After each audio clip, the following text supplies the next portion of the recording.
In September of 1776, British General William Howe landed a force of 4,000 men on Manhattan Island.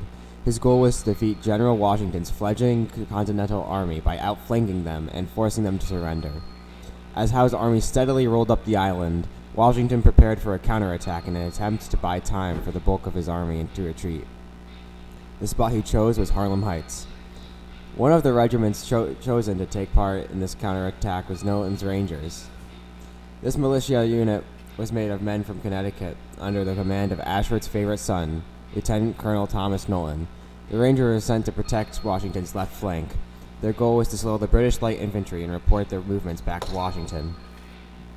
In an unfortunate turn of events, Knowlton's Rangers engaged the British too early, a common problem in the 18th century warfare.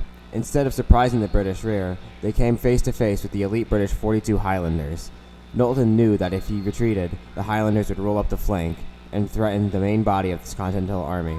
Under heavy fire, Knowlton rallied his men to take a stand. Woefully, though his men fought bravely against a superior force, Lieutenant Colonel Thomas Knowlton was shot through the chest by a British musket ball. Still alive, Knowlton was taken from the field and his Rangers were forced to retreat. Thomas Knowlton died later that day from wounds received in the fight for liberty. Despite this tragic loss, Knowlton had bought enough time for Washington, afraid of being further outflanked. The British had retreated from the field and allowed the Continental Army to fall back to Fort Washington. In this, he had given General Washington his favorite military victory of the New York campaign. When he heard about the death of Knowlton, Washington was said to have remarked, "The gallant and brave Colonel Knowlton would have been an honor to any country."